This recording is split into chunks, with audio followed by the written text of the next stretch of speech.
I'm fine right here. I made sure I was out of the picture. Okay. No, I'm good. I'm good.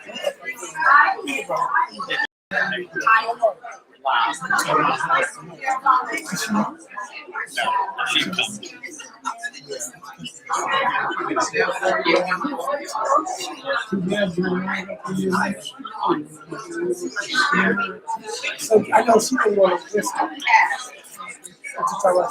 She'll be Hey, I get a request.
This has been really serious.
We have 5 people watching. Let's see.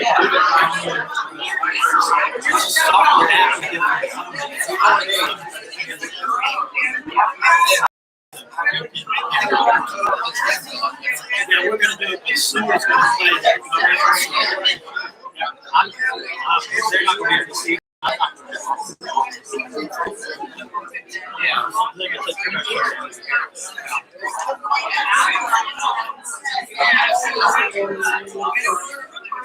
This is for Ruth later.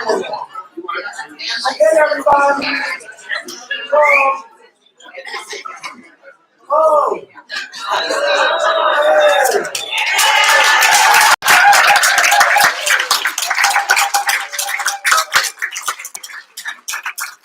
would think this, that you're just as good looking now as you were 15 months ago. So, don't let that go through your head. It's a little while. Glad to be back. We got a great service, I think. Can you hear me? No. I got it on. Can you hear me now? No. Can you hear me now? It's like a Verizon. Okay, so I'll say it again. You're just as good looking now as you were 15 months ago. That's the truth. We're back. When we do our joys and concerns, just remember, that a lot of people didn't make it. So, for whatever reason. So, we're the lucky ones. And so I also wanted you to calm down a bit. It's a lot of energy. Sue's got a treat for us, and we got a great service. Welcome home. Thank you. Thank you. Thank you.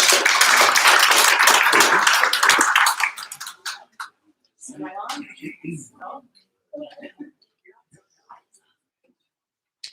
Good? Can you? Say something. Say something, Sue, so we don't hear you. What? I'm gonna say. Okay, go. You bet.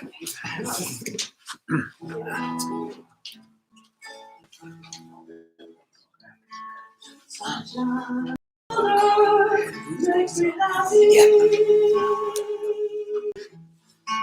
Sunshine in my eyes can make me cry. Sunshine on the water looks so lovely. Sunshine almost always makes me high. If I had a day that I could give you, I'd give to you a day just like today. And if I had a song that I could sing for you, I'd sing a song to make you feel this way. Sunshine on my shoulder makes me happy. Sunshine in my eyes can make me cry. And sunshine on the water looks so lovely. Sunshine almost always makes me high.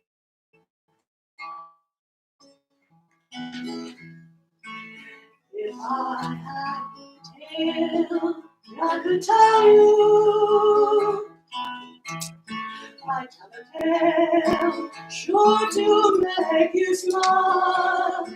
And if I had a wish that I could wish for you,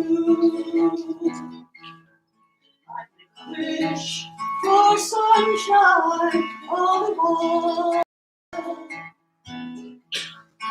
Sunshine on my shoulder makes me happy. Sunshine in my eyes can make me cry. And sunshine on the water looks so lovely. Sunshine almost always makes me high. Sunshine almost always makes me high. Sunshine almost always.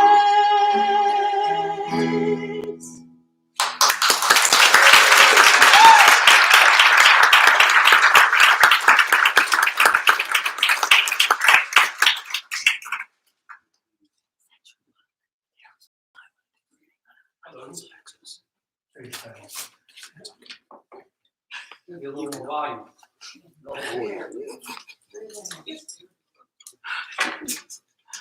How's that? How's that? Better? No. Bring it up back there, Ray. Yeah, sure, it's got a red light. Yeah. The red light is on. The red light, don't you want to be? I'm in the recording room. Okay. I'm Spence Foskew, and I'm an outgoing member of the board. I'm in here filling for Evan Yannick, who's getting a much-needed vacation this week. And I'm going to read to you a statement of the Unitarian Universalist Congregation of the Shenandoah Valley, because that's what we did every week for our meetings. The mission of the Unitarian Universalist Congregation of the Shenandoah Valley is to create an open, active, and welcoming liberal religious community that nurtures spirituality, inspires growth and learning in the search for truth, and challenges us to live our values conscientiously through service and example. I'd just like to remind you, and it's in your program, about our July 16th reunion potluck. Found the right button. That will take place next Friday, and it's in the program. One of our traditions that we had in the long ago past, and we're going to have today, is to recognize any visitors for the first time or second time, or people we might have eye contact with in the recent past. So maybe folks on this side, if you're a visitor and would like to stand and tell us where you're from and your names. I'm sorry. Go ahead. I You thought you first. said Sandy. Okay, go ahead. I'm Michael Miner, and I'm a longtime UU from Norfolk, Virginia, but been up here for 6 years and wasn't going to miss today. Well, Hi, I'm Pat Stute from also Burnsville, originally from South Louisiana. And we have been attending service via the internet throughout COVID, and we're so looking forward to today. Thank you.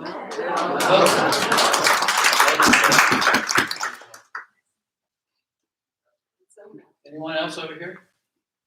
Yes. I'm Marietta Carmody, originally from South Carolina, but recently moved from Grand Rapids, Michigan to Marshall. And so I've been waiting for things to open back up so I can find a place. Well,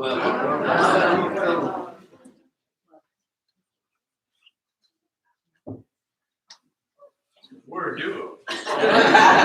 The other Sue Stone. And the not so other Ken Stone. We moved here from Emerald Isle right during the pandemic, and we're just excited to be in a great community like Black Mountain.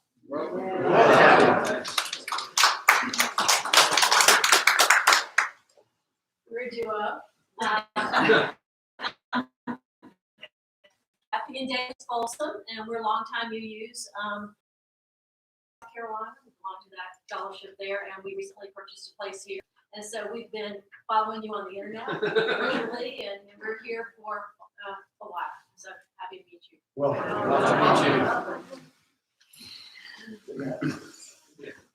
Hi, I'm Emily Fox. I've been in Asheville area for about 7 years. I've been searching the different congregations for a home congregation, and was with y'all once 3 years ago and loved it. So I've also been stalking y'all.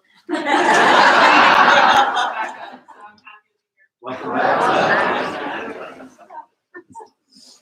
Anybody else? It's great to have so many new people. That's great. I heard that we're not going to have coffee and tea after, but look forward in the near future. And so let the service begin. Conversation.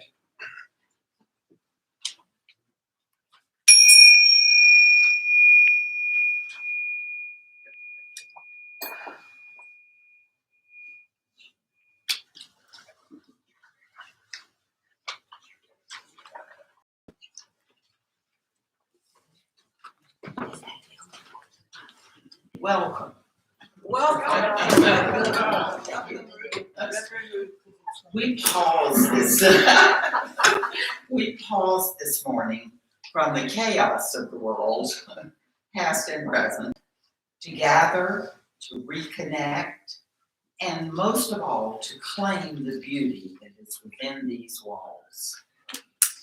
May we be reminded today and always of our highest aspirations, and may we be inspired to bring our gifts of love and service to the altar of humanity. May we know once again that we are not isolated beings, but we are connected in mystery, in miracle, to the universe, to this community, and to each other.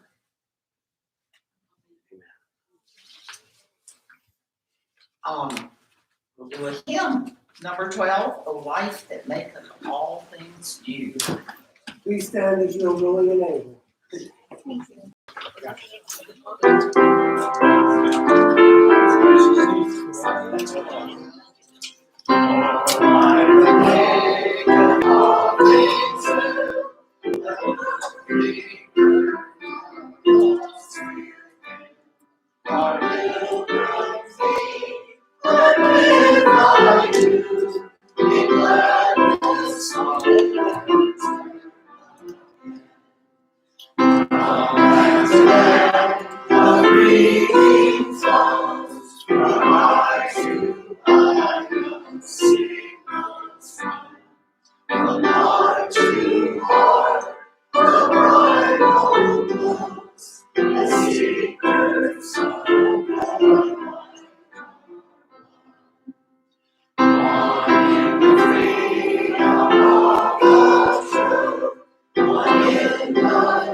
Please be seated. Our reading this morning is from Langston Hughes. It's number 528 in the back of your hymnal, and I appreciate it if you read it together. Number 528 in the back of the hymnal. It's called I've Known Rivers. I've known rivers. I've known rivers ancient as the world and older than the flow of human blood in human veins. My soul has grown deep like the rivers. I bathed in the Euphrates when dawns were young. I built my hut near the Congo and in the Nile and raised the pyramids above it. I heard the singing of the Mississippi when Abe Lincoln went down to New Orleans, and I've seen his muddy bosom turn all golden in the sunset. I've known rivers, ancient dusty rivers. My soul has grown deep like the rivers. I'm sure after 15 months, some of us have blown our souls. I'm sure we all have in some way. Want to start Flower Communion. Now, I know some of y'all had brought them up already. That's all right. That's all right, because you're going to have to come back and get them. This service, first of all, Carolyn Shorkey, she came up with the idea, excellent idea, to do the Flower Communion today, our first day back. And so thank her. The service was created by a gentleman by the name of Norbert Capek. Brother Capek died a very painful death, being tortured by the Nazis in Europe. He founded the Unitarian Church in Czechoslovakia. And many of the congregants there were recovering Catholics, and they just didn't want to do the bread and the wine. And so he said, well, we'll do something else. The flower communion was brought to the US by his wife, Maja, beautiful name, Capek, in 1940. She did not find out that her husband was killed in 1942 in a concentration camp. She could not get back there, and probably worked out for the best because she would have probably perished as well. So here's the ritual of this. Placing a flower in the vase represents that you are placing the flower there, first of all, by your own free will. No one is forcing you to do this, and you're doing this to join with others. The flowers together symbolize a united congregation, a united fellowship, a united society, a united church. Call it what you will. And so after the service is over, please take a flower, but take one that you didn't bring. Take one that you didn't bring. And the significance of the flower communion is that just as no two flowers are alike, neither are we. No human being is exactly alike. And we each make a contribution to the beauty of this sanctuary, but we all come together. So there's the individual, which you use, will fight you to the death for, but there's always the collective as well. And so it's a beautiful bouquet. This congregation would not be the same without the differences that we have here. And so we search for truth together, and we try not to let the differences get in the way, right?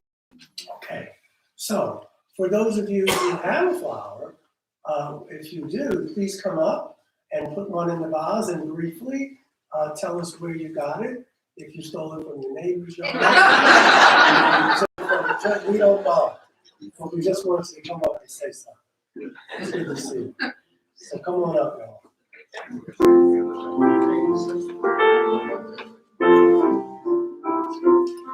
This came from the garden.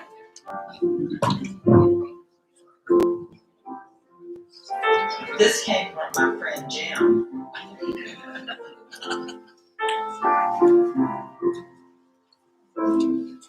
Hi. This came from our front yard. Lots of love. This verbena grows wild in our driveway.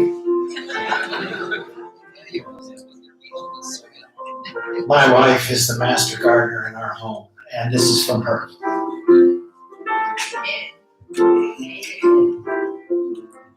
This beautiful daisy is from the vase in the back of the church.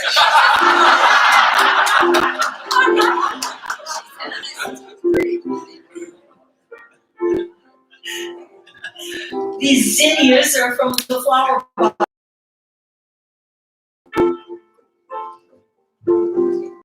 Buttons and brown ashes from my garden.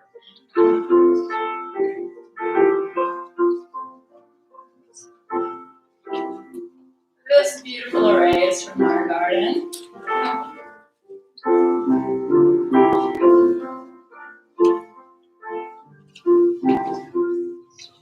I know nothing about flowers, so who can tell me what this is? It's a hospital. Oh, okay. This comes from a beautiful street, North Clark Lane. We have wonderful flowers, and now we have Davis and Kathy, who really live on rhododendron, but I consider them purple.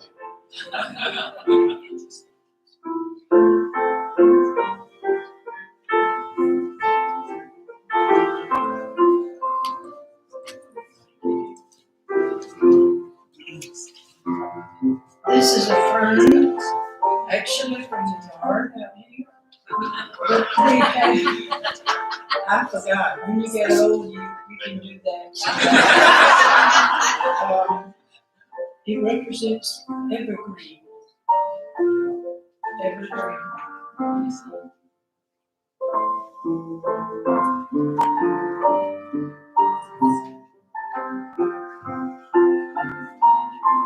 This daylily came from the Memorial Garden, and it reminds me of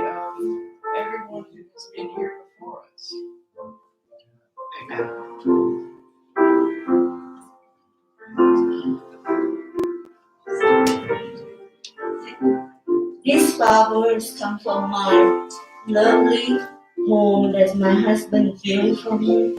It's my dream home.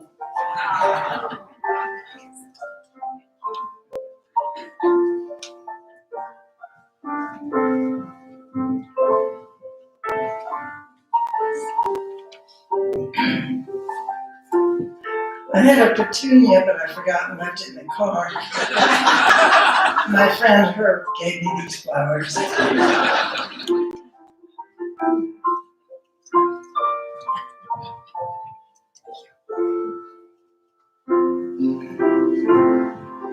I forgot.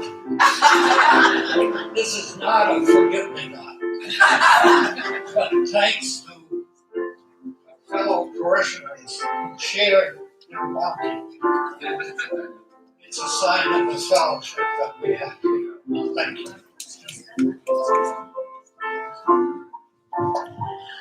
Well, this zinnia is from Karen's son's flower box.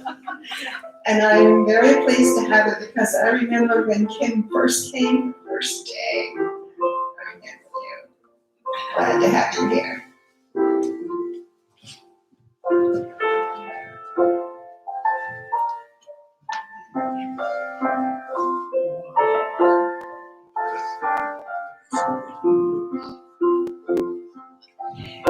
This also came from Jim and his lovely wife too.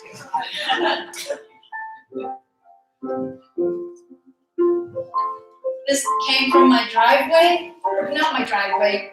As I was walking to the car, I realized I wanted to bring flowers.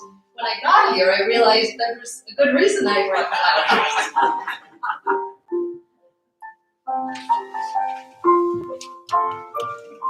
This beautiful flower came from Jim Carillon, who always shows up with whatever we need when we need it.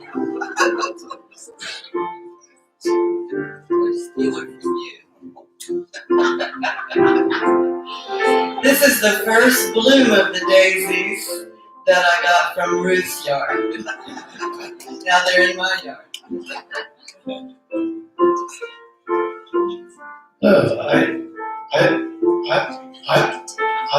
I raised this flower in the garden by our front door.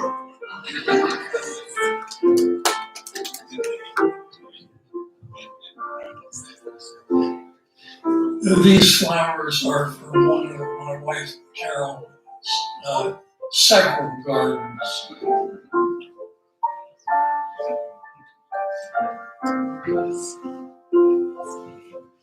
Good morning. I brought pussy willows from my sister and her wife gave me for my birthday, February 2020. This actually was stolen from my neighbor's yard because my yard is a big mud pit, and all I could have brought was probably a rock. We take rocks this way. And this is only on loan from Heidi Lozak.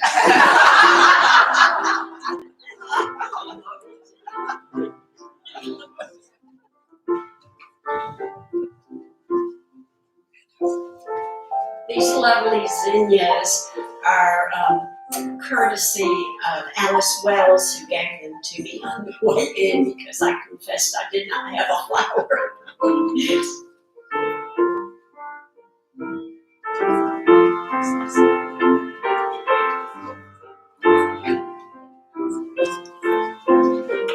Droopy black-eyed Susans that I picked on the way out to walk over here, and I was droopy too. And they come from the side yard where my wonderful handyman spouse built a fence so that I could grow flowers there instead of have the weeds from next door.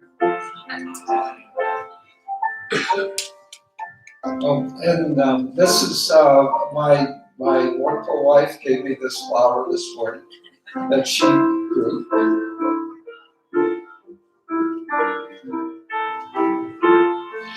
No story behind these, they're just from our front yard.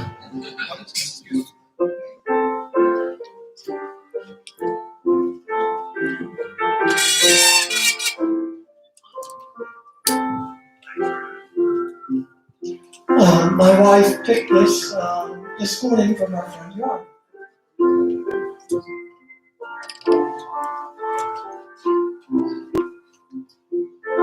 And Bill is the gardener. We have flowers all over our yard now.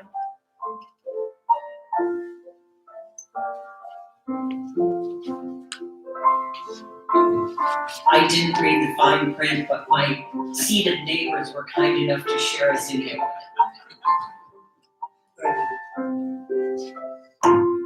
And because we come as a duo, I got some too.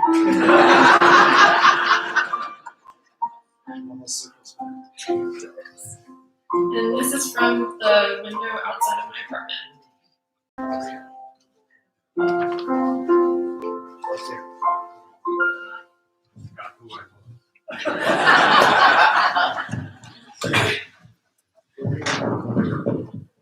Well, thank you for, I will remember this for a long time.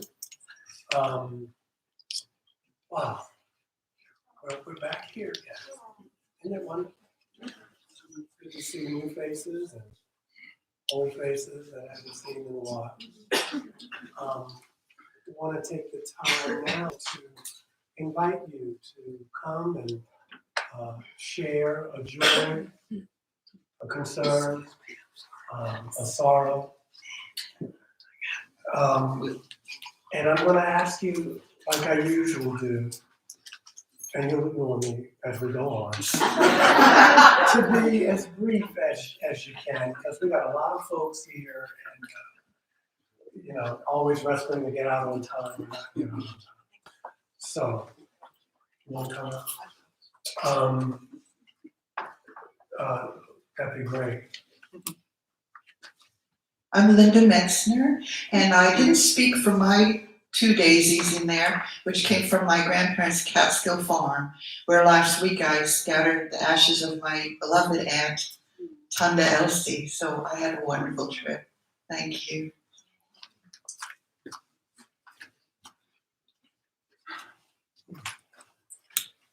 Want to light a candle of gratitude for just being here. I had a kind of rough start to the year. On January 6th, I underwent an emergency appendectomy, and it turned out that the surgery left me with a pulmonary embolism in my right lung. So I was back in the hospital on February 1st, and I'm still recovering, coming along, physical therapy and so forth. And if any, I lost 10 pounds, so if anybody could spare a few, after the surgery.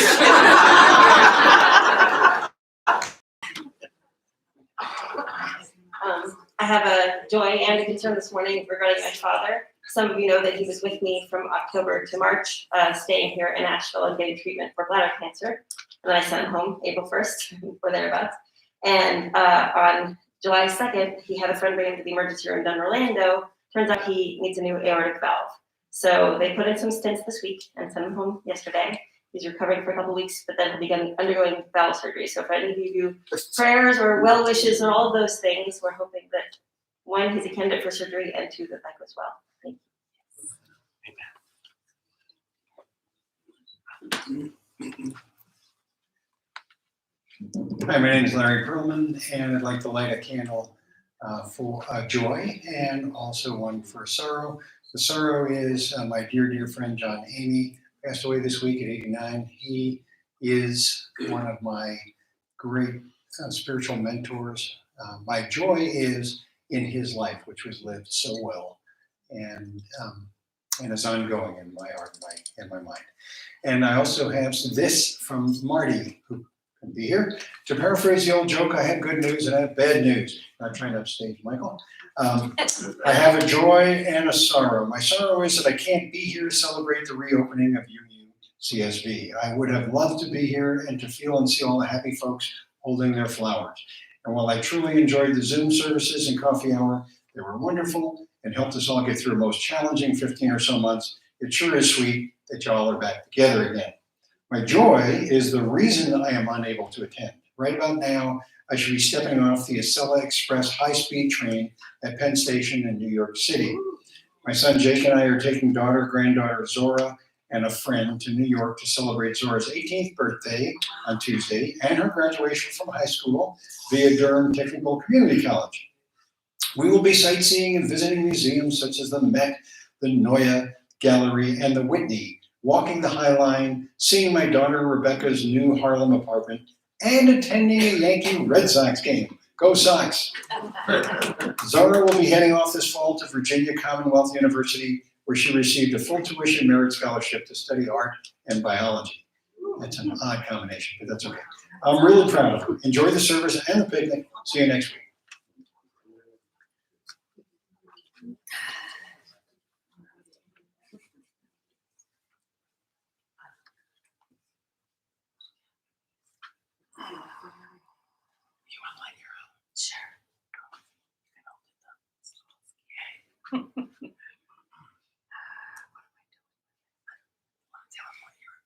Okay. My name is Joy Levine. Sorrow was because it was very hard for me to be alone, to not have this place to come to not have made a lot of friends because I moved here recently-ish.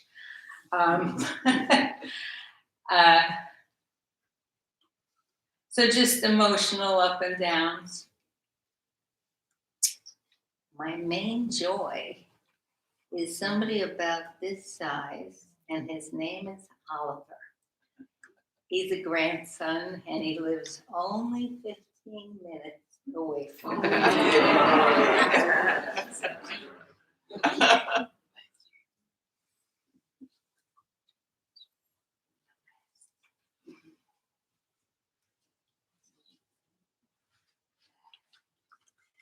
Hello, my name is Heidi, and my joy today is a marriage of 23 years.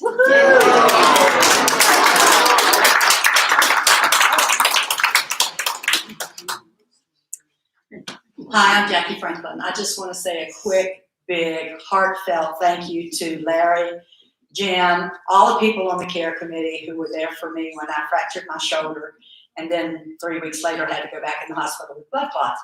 So I'm so appreciative of all the offers for food and transportation, and most importantly, companionship. I'm not used to staying in for several weeks at a time. So thank you to our wonderful care committee.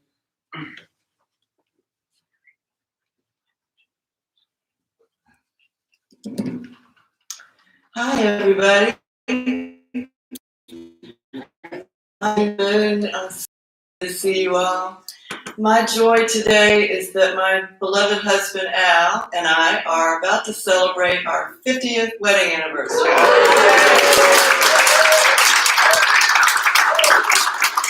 And we're going to have a big party, and you're all invited. It's August 20th, and the info will be in the newsletter. So y'all come. It's going to be a 60s, 70s party, so we get to dress up and act like old hippies.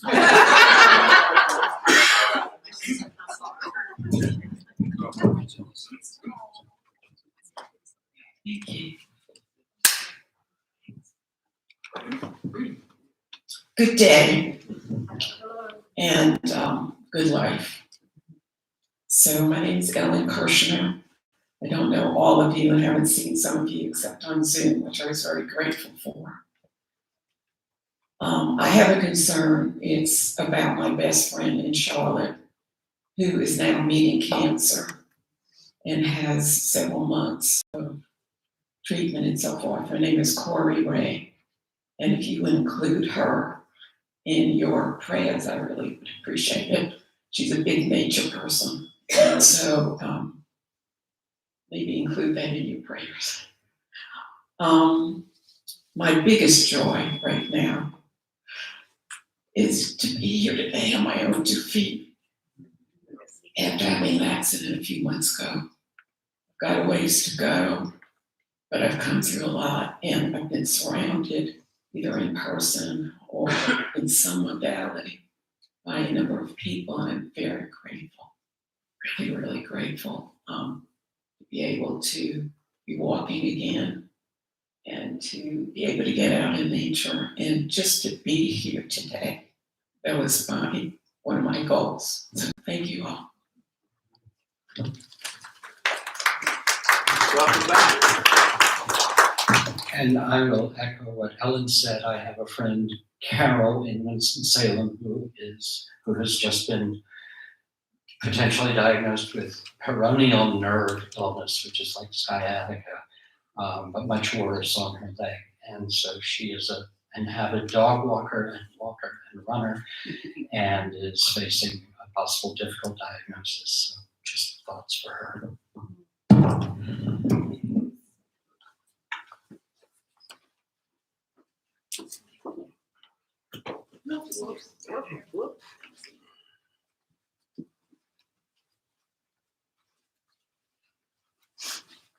Laney Hilliard and Susan Kohler, we wanted to let you know that on July the 3rd, we celebrated July the 4th with a bunch of friends. We also celebrated our 15th anniversary. Yeah. And we have new rings.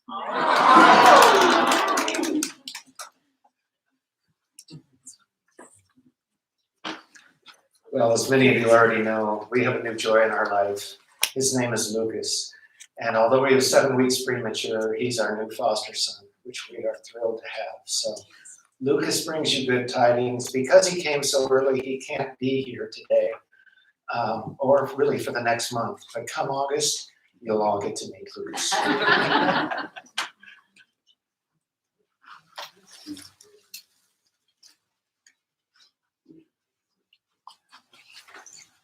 I'm Teresa Ballinger. I wasn't sure if I was going to come up here or not because I know there's so many. And believe me, over the last 15 months, there's been a lot of joys and concerns. But I want to reiterate the gratitude of the care team in this church. Amazing. I had knee surgery during this time. It's called revision, but that makes it sound a lot simpler than what it was. It's a replacement of a replacement. It takes a lot longer to recuperate, but I have an amazing physical therapist, and I'm getting better. Still got a ways to go. But yeah, I wanted to thank them. And another duplicate, I also have a new grandbaby named Oliver. Is it the same one?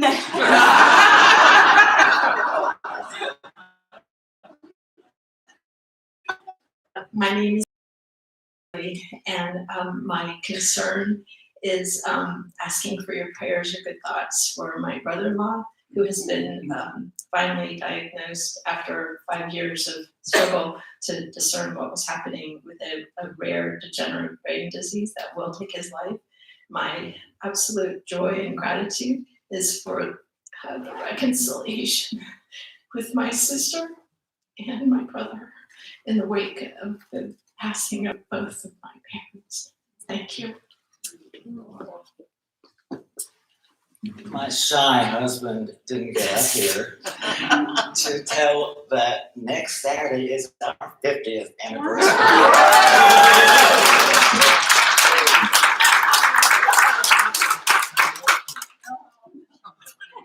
I'm Scott, and I'm just up here to drag this out longer. It's so wonderful for things to get back to normal.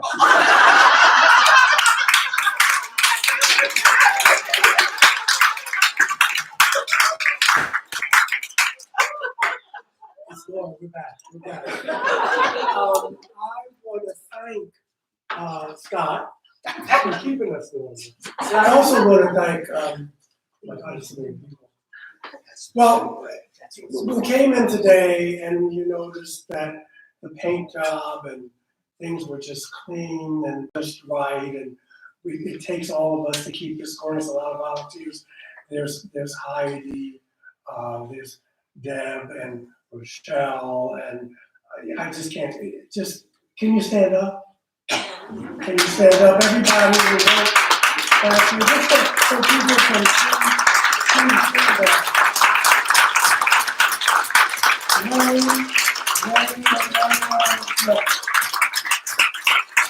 Yeah. Maybe just to be reminded that it's magical here, but it's not that magical. The clothes have to be clean, you know, the whole thing is. And I want to tell you, share with you that I celebrated my 40th birthday Friday. Yeah, be nice. And, without further ado, we have a treat. Jim Carillon is going to share a poem for your meditation pleasure. Yeah. I first want to thank Michael for inviting me to talk about interdependence. And you would think sitting down to writing a poem is the most independent thing you can do. No one tells you what to write. But as you edit it, you think, will this make sense to anyone else? And as you put it in a book collection and work with your editor, thank you, Andy, you edit some more. And then on a rare occasion, you get the privilege to speak it live. And it just reminds me, as this poem does, that everything is interdependent. This white page, this blank white screams at me. Add something meaningful, or at least important. Add color and depth with some printed words. Yet today, nothing of substance flows forth. Sometimes my perspective is just too narrow. My own experience and wisdom frankly pale compared to the many better writers who speak so eloquently with more to say. I confess my life has been too soft, too easy. Haven't earned the blues by a long shot. An unworthy victim of my own many privileges, despite or because of my efforts to always achieve more. My early years of struggle have indeed provided economic comfort and security for the years ahead. But at what cost? What have I given up along this route?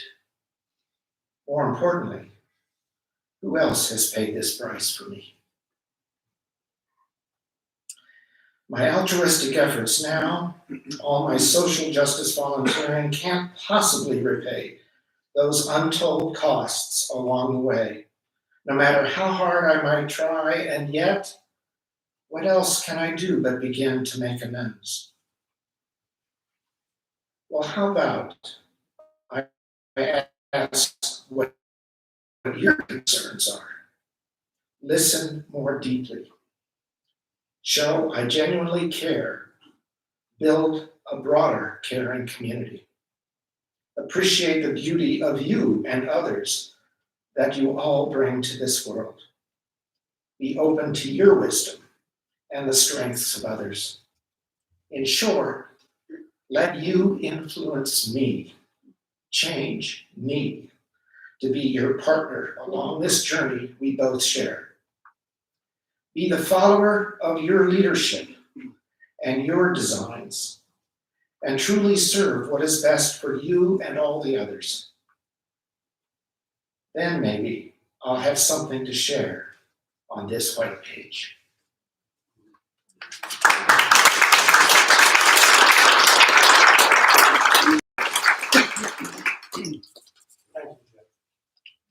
And so, it is really normal, because now I'm going to ask you to clap the all. Thank you ahead of time for your generosity and your generosity these 15 months. So, I'm supposed to do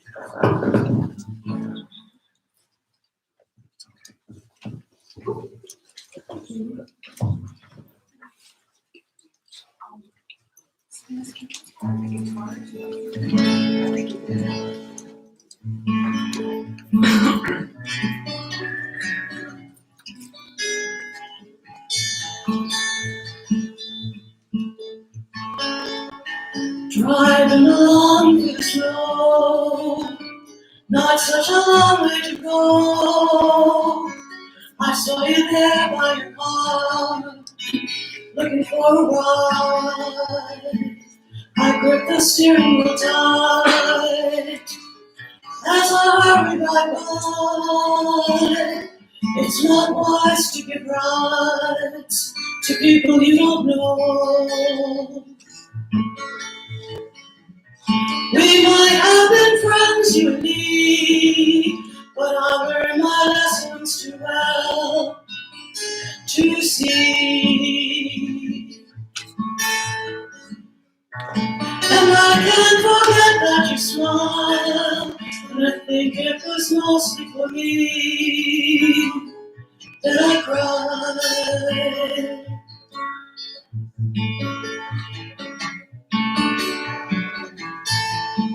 I saw your smile as I passed. To this day I ask why I had to go on my way alone. Who put this fear in my heart? Who taught me how to be smart? You know it hurts to be someone standing in the cold. We might have been friends, you and me, but I learned my lessons too well to see. It could have been me standing there, 'cause I'm just a traveler too, like you. And I can't forget that you smiled, and I think it was mostly for me that I cried.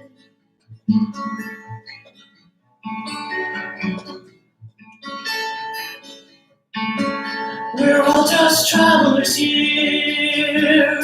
Why do we live in such fear? This whole world needs more love and more care. People stand by the road, trying to carry their load in the snow and the cold, in the rain. We might have been friends, you and me, but I learned my lessons too well to see. It could have been me standing there, 'cause I'm just a traveler too, like you.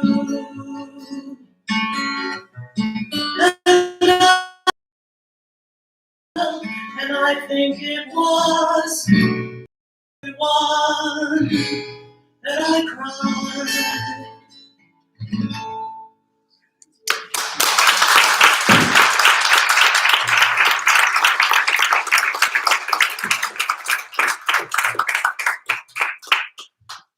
Thank you again.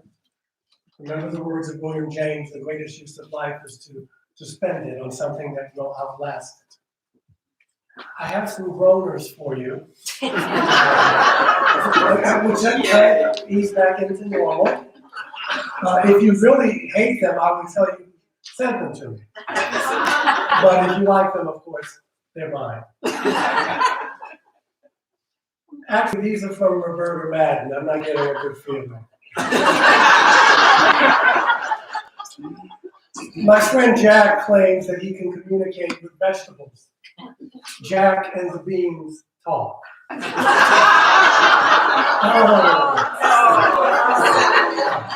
gonna throw your shoe off. You're gonna throw one of your pumps up here. Okay. I'm not gonna do all of these because lexiphilia is a word used to describe those that have a love for words, such as you can tune a piano, but you can't tune a fish. Or, I know, to write with a broken pencil is pointless. And so a competition to see who can come up with the best lexiphiles is held every year in an undisclosed location. I can see why. So this year's winning submission is posted at the very end. When fish are in schools, they sometimes debate.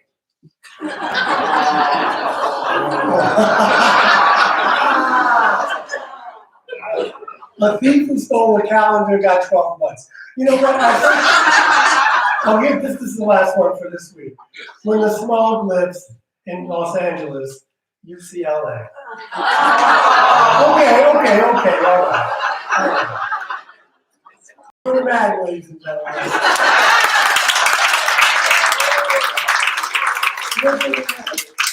We'll do the rest next week. Okay. Interdependence. It was maybe about a week ago. I was speaking to a friend of mine one day, and we were in downtown Asheville. And I gave some money to a homeless person who was obviously inebriated. And the person I was with was really upset that I had given money to this man, because to him it was quite obvious that he's drunk and you shouldn't give him any money. And so I didn't kind of get it. I mean, I get it that was his philosophy of life, but I was like, so what? This person is in need and moves at the time to give. And so there have been many times when I had offered to take someone to get something to eat. And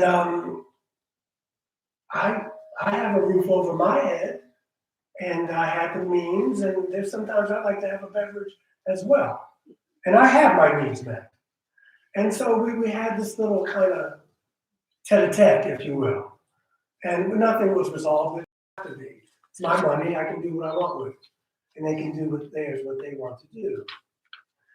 Our 7 principles states that we as UUs respect the interdependent web of all existence, of which we are a part. And I've spoken to many UUs, and obviously I continue to, and even people who may use different words, but kind of, they're on the same frequency.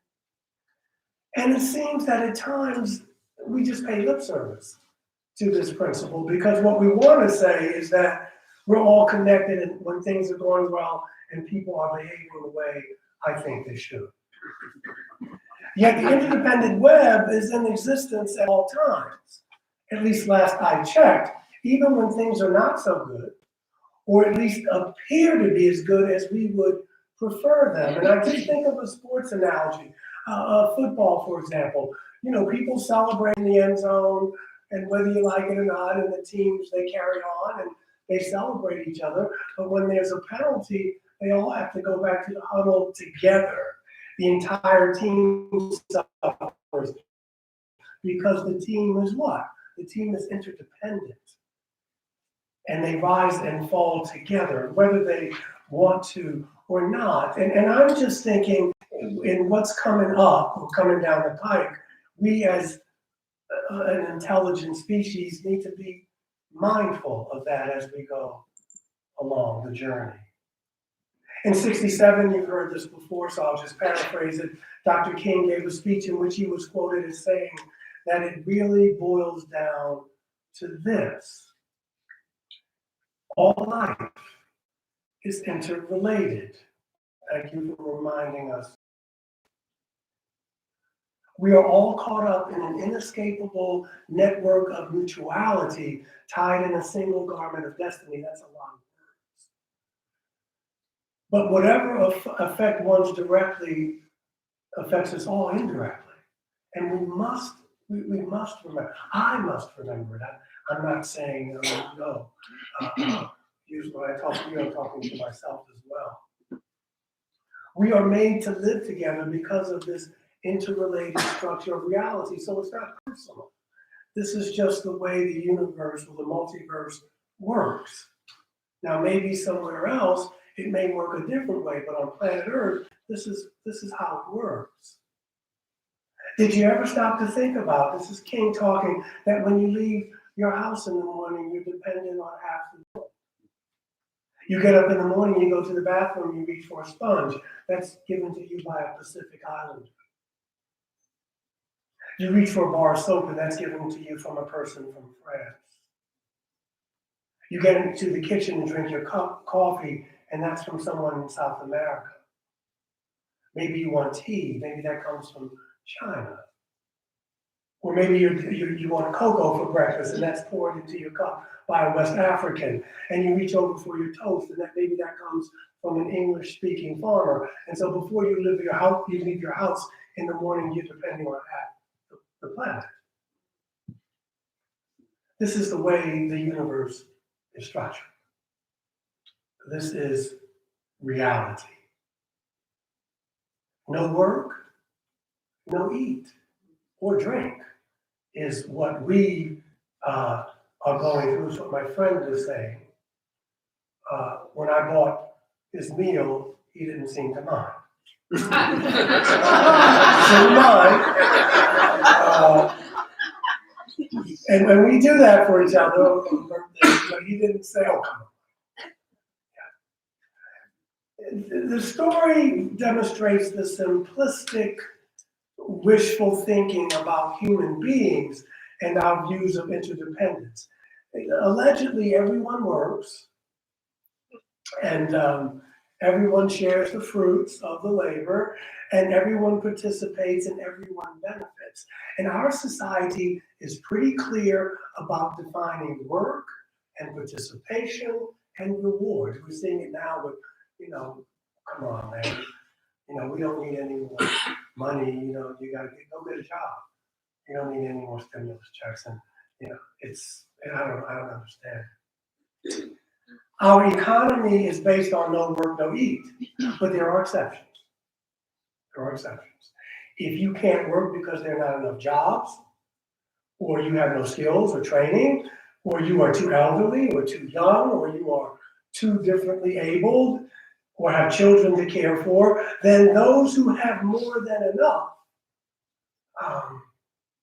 who have jobs or professions or money inherited, they share with you according to their means, through taxes, through charity, through volunteerism.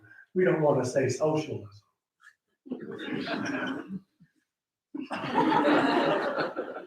And yes, we have those who are addicted to alcohol and sex and money and shopping and adrenaline rushes. It reminds me of, there was a meme. I got back on Facebook recently because I was kicked off for some ideas I espoused. And I forgot I had 2 accounts. And then it took me almost a year to remember. And there's a meme with Buddha and his disciples, and Buddha says, suffering is caused by sex and drugs, and one of the disciples says, "Can we get a second?"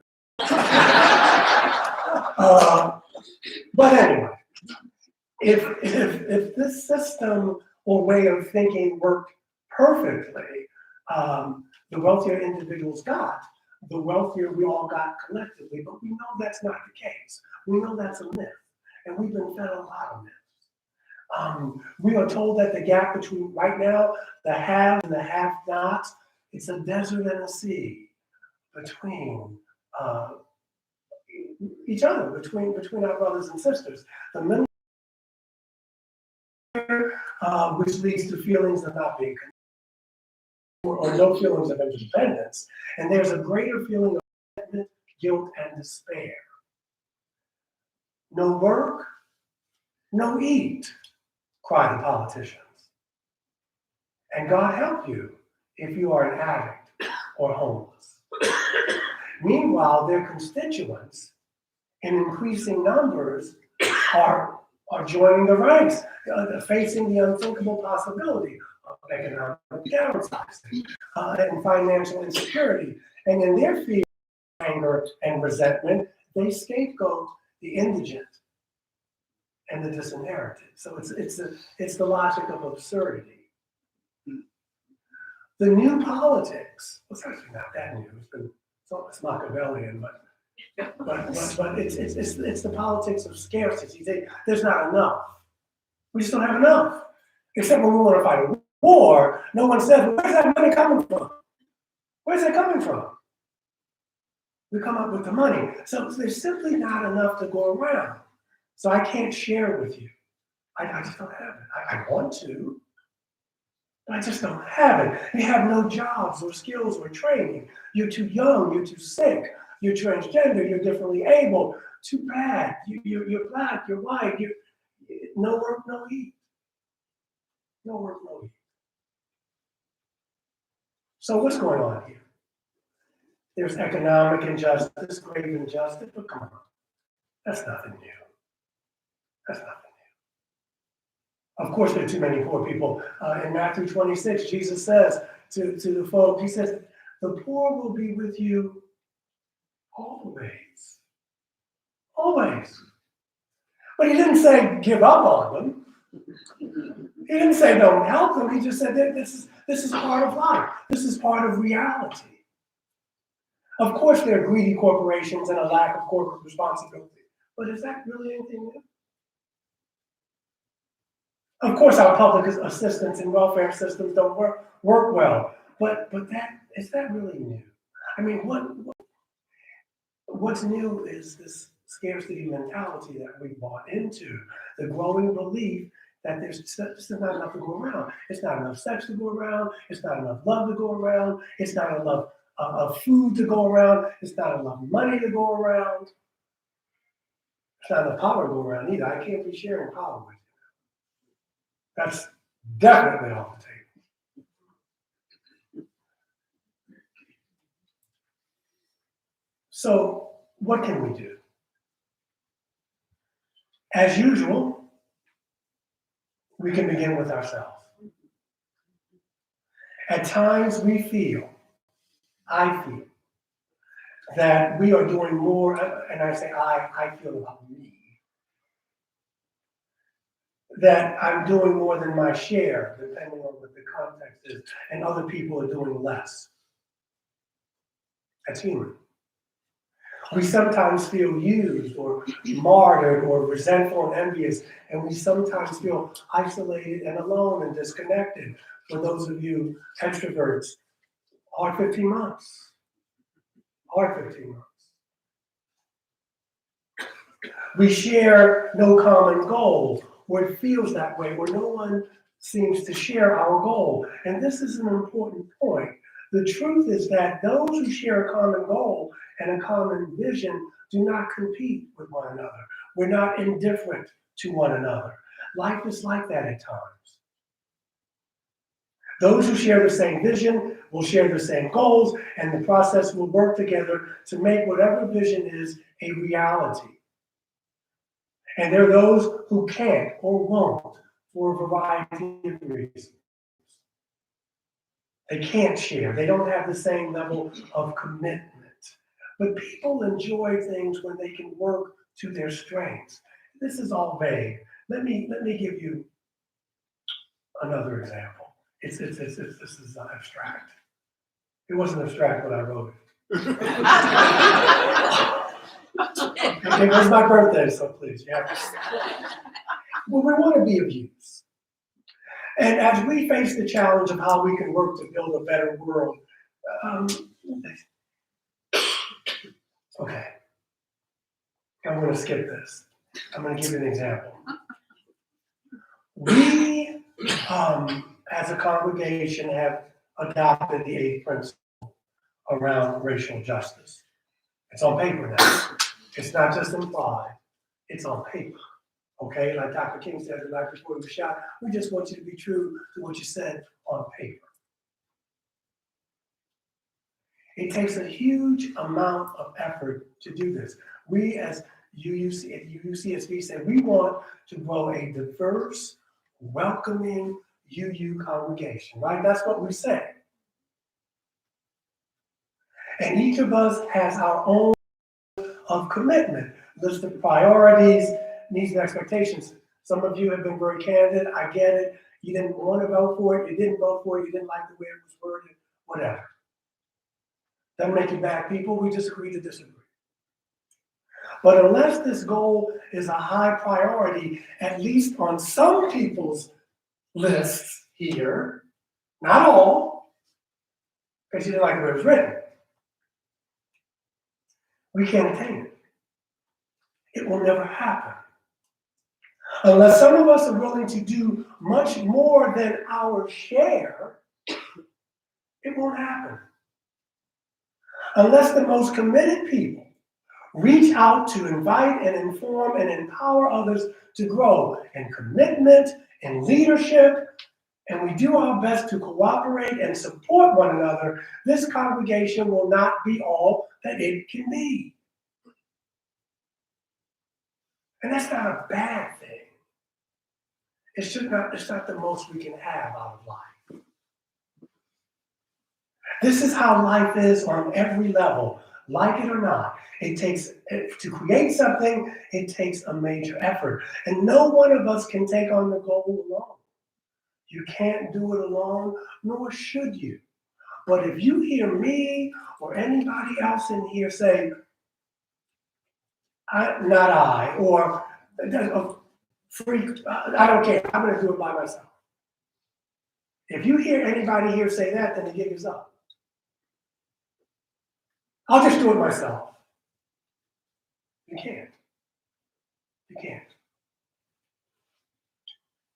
It can be overwhelming, and that's what happens when you're trying to build a just world. And this is what we say we want to do. We all need a little faith, a little hope, a little love, and a lot of humor. We'll have jokes along the way. We have to keep the vision. We have to keep the goal. I just want to share with you this, and we'll wrap it up. This is from the channel Wisdom from A Course of Love. The channel is Mary Perron. She says, the Course says, the world does not exist. The world does not exist apart from you or I. And so we must realize our compassionate connections. The world is not a collection of cement buildings and paved streets, nor is it made up of cold, heartless people who would as soon do you harm as good. It's hard to remember that. It is but the place of our interaction with all lives, because we all share the same heartbeat. The heartbeat of the world is thus alive, and it's part of us. This connection is what we seek to return to. Some of us do it more than others, but really find despair when they look at the world. Because we know on some level that we know there's a place that it doesn't have to function like this. Now, I'm not going to get into your metaphysics or what have you, but we know it doesn't have to be this way. Something in us knows that. We have a shared identity. The world is not a thing. Have you ever felt as if you could wrap your arms around the world and just squeeze it and bring comfort to it? Have you ever thought about that? Have you ever had that? Not with physical arms, but with love. Have you ever cried for the state of the world? As you would cry at maybe the way a child is being abused. Have you ever done that? Yeah. If you have done that, then didn't the world lose its thingness? At one time, we used to say, and I've said it, not anymore, but I have said it, and I've heard you say it, that you give me a fish and I eat for a day. You teach me to fish, I eat for a lifetime. That's not true. Sounds good, but that's not true. We hopefully know by now that this isn't true. As the late Union minister, the Reverend Lee Reed once said, now we must make room at the pond. There are still those people in the world whose only hope is that the high and mighty will come down off their pedestals and be humble and be merciful and to be just.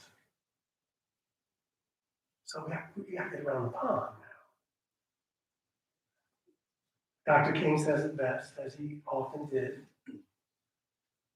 that the reality, as strange as it may seem, is that I can't be who I ought to be until you are who you ought to be. And you can't be who you ought to be. I am who I ought to be. This is the reality of the multiverse in which we live. And so, when this is achieved, and we probably will see some of us here will see it, some of us won't. But that doesn't mean you don't work for it. But when this happens, when this is achieved in our society and our culture, and one day we will move from Independence Day to Interdependence Day. And that will truly be a time of freedom for all of us. Let's make it so. Amen.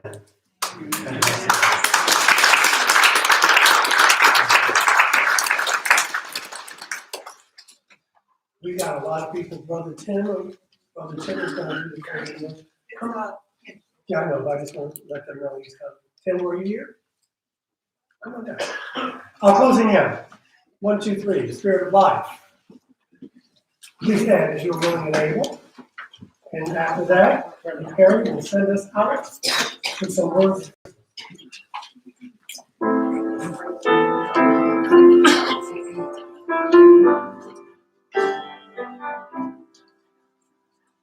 Spirit of life, come unto me.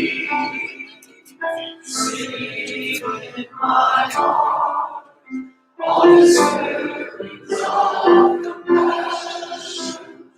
Blow in the wind, rise in the sea, smooth in the air, in life the shade of justice, lose for me close, will set me free. Spirit of God, come to me, come to me. Go in peace. Live simply, gently, at home in yourselves. Act justly. Speak justly. Remember the depth of your own compassion. Forget not your power in the days of your powerlessness. Do not desire to be wealthier than your peers, and stint not your hand of charity. This one's for me. Practice forbearance.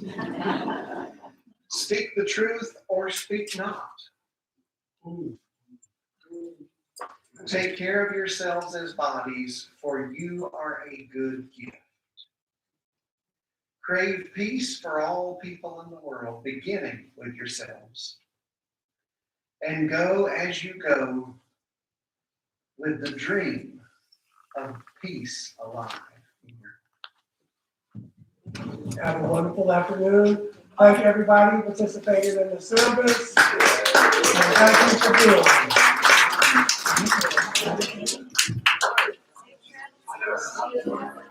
here.